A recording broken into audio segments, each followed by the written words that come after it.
যোগ্য শিক্ষাকর্মী না শিক্ষক? শিক্ষক।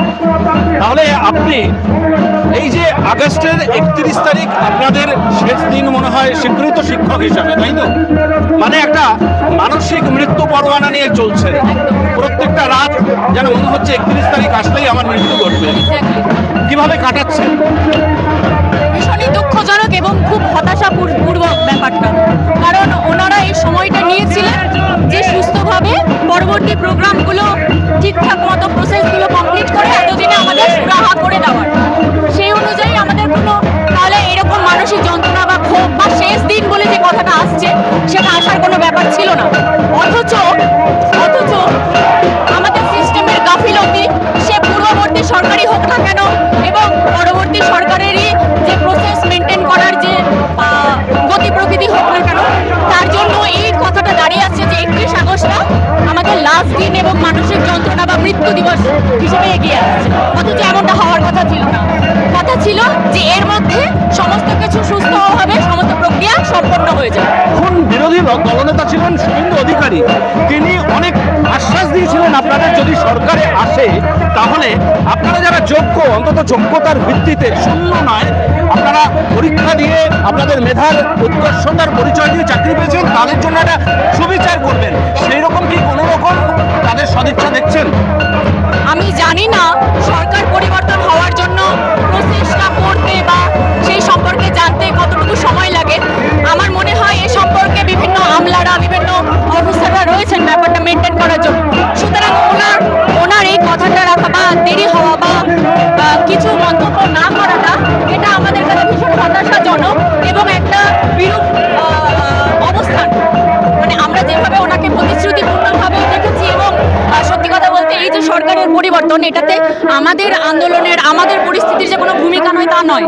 আমরা শিক্ষকরা শুধু শিক্ষক নয়, কয়েকজন আমাদের সাথে স্টুডেন্টরা ইনভলভ, তাদের গার্জেনরা ইনভলভ। সুতরাং একদম গ্রাসরুট লেভেলে অবধি আমরা কিন্তু কাজ করি। সেখানে আমাদের ওপর যে ঘটনাটা, সেটা কিন্তু পুরো সমাজের একটা ক্রাইসিস। সুতরাং সেই থেকেই কিন্তু একটা সরকার পরিবর্তনের মতন একটা ঘটনা ঘটেছে। তো এটা খুবই এক্সপেক্টেড যে ঘটনাগুলো ওনাদের আশাকে ত্বরান্বিত করলো এবং প্রতিশ্রুতিগুলো প্রতি আশা, তাদের প্রতি আশা বা যে স্বপ্নগুলো দেখে তাদেরকে আনা হয়েছে সেগুলো পূরণ হবে, সেটাই খুব অভিপ্রেত ঘটনা ছিল। কিন্তু এখনো অবধি আমরা চাই যে তারা আমাদের সাথে কথা বলুন, অ্যাটলিস্ট একদম মৃত্যুর খাদের ধার অবধি নিয়ে যাওয়ার কোনো দরকার নেই বলে আমার মনে হয়। পরিবার কে কে আছে? মা আছেন, 2 ভাই আছেন। তো তারা তো আপনাকে ঘিরে একটা স্বপ্নের জাল বলেছে নিশ্চয়ই। এবং আমি বলছি, আমি শুধু আমার মার বা ভাইয়ের বা আমার পরিবারের স্বপ্ন পূরণের দায় নিয়ে নই।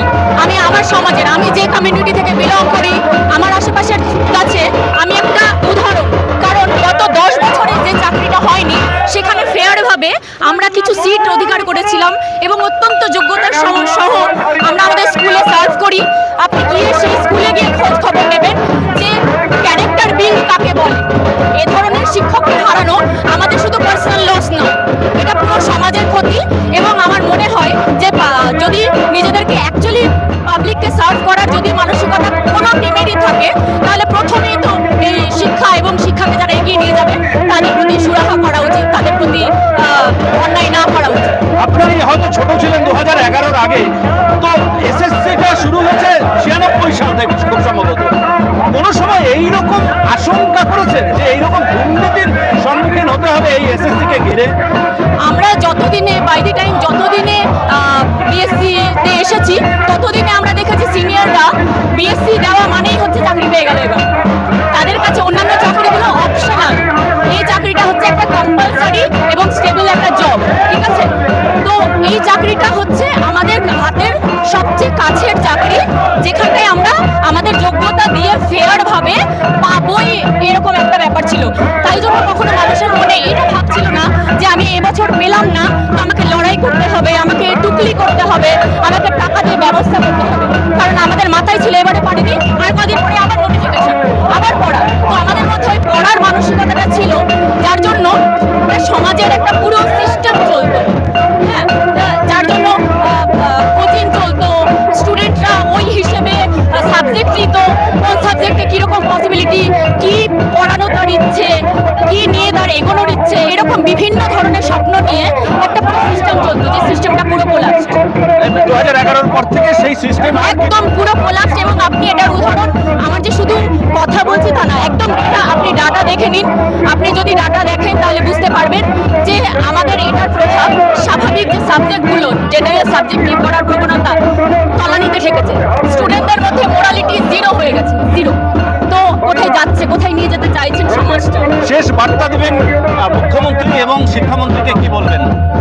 আমি বলতে চাই স্যার, অতি বিনীতভাবে বলছি আর কি, শুধু একজন শিক্ষক হিসেবে নয়, একজন দায়িত্বপূর্ণ নাগরিক হিসেবে আপনাদের প্রত্যেকের কাছে আমাদের অনুরোধ যে কথা বলুন।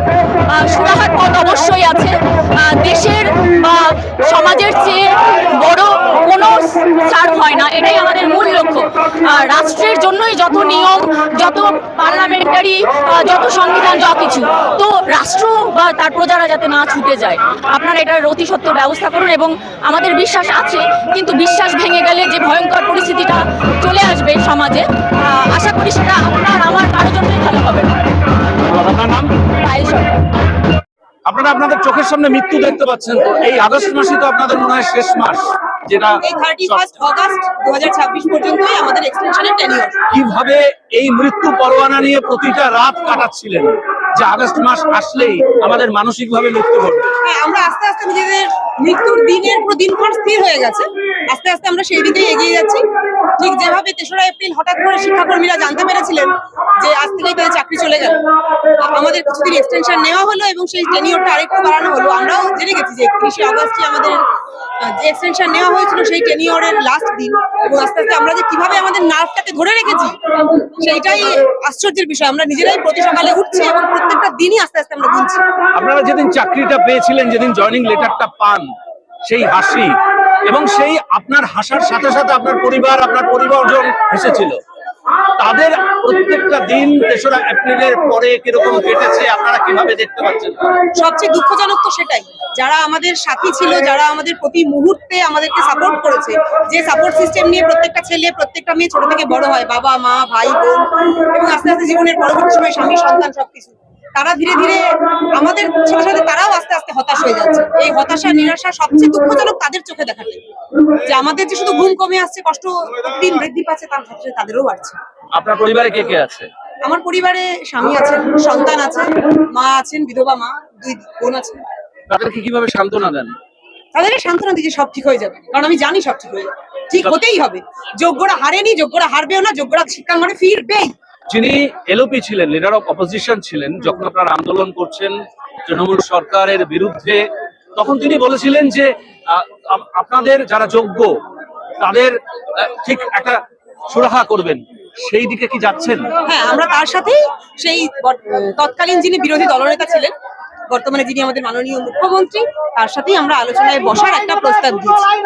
সেই জন্যই আজকে আমাদের সমবেত জমায়েত এবং আস্তে আস্তে আমরা এগিয়ে চলেছি আমাদের মহা মিছিল নিয়ে। আমরা চাই মাননীয় মুখ্যমন্ত্রী এবং মাননীয় স্কুল শিক্ষামন্ত্রী আমাদের সঙ্গে আলোচনায় বসুন।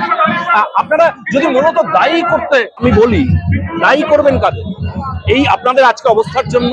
অবশ্যই পূর্বতন সরকারকে এবং তাদের সিস্টেমেটিক ফ্রডকে, এটা জানা কথাই। এই যে আপনারা একটা দুর্নীতির শিকার হলেন, প্রাতিষ্ঠানিক দুর্নীতির শিকার হলেন, প্রাতিষ্ঠানিক দুর্নীতি। আপনারা এসএসসি 1996 সালে তৈরি হয়েছিল, তারপরে অনেক এসএসসি গেছে, প্রতি বছর গেছে। কোনো সময় মনে হয়েছে যে এইরকম দুর্নীতির আপনারা একদিন শিকার হবেন? কোনোদিন মনে হয়, যদি মনে হতো আমরা কি এখানে আসতাম? আগেও তো আসবোই না, তার আগে তো এরকম কিছু হয়নি। পুরো খবর কিছু এর ও তার বুঝতে হয়, কিন্তু এরকম সিস্টেমেটিক ফ্রড যার জন্য গোটা একটা প্যানেল বাতিল হয়ে যেতে পারে, এরকম আমরা কেউ ভাবিনি। শুধু আমরা কেন, গোটা পশ্চিমবঙ্গের মানুষই ভাবি। ছেলেমেয়েরা অপেক্ষা করতো, আচ্ছা তোর এবারে হয়নি, পরের বারে হয়ে যাবে। এমনও 1 বছর গেছে, এসএসসি বছরে 2 বার হয়েছে, একটি বছর ছিল।